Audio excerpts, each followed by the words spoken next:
आज मुई घरे नी थे बोले मोर पार्सल टी आसी सेति लगे मोर ई दुकान वाला दादा पार्सल टा रिसीव करनी थी।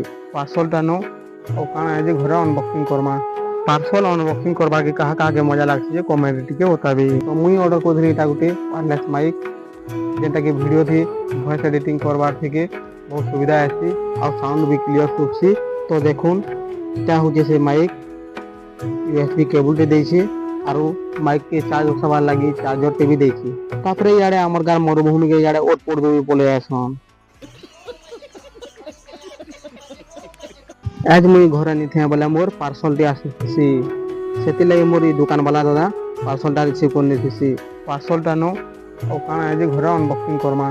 पार्सल अनबॉक्सिंग करबा के कहा कहा के मजा लागसी जे कमेंट टिके बताबी। तो मुई ऑर्डर करथि एटा गुटे वायरलेस माइक जेंटा के वीडियो थी वॉइस एडिटिंग करबार थी बहुत सुविधा आसी और साउंड भी क्लियर सुखसी।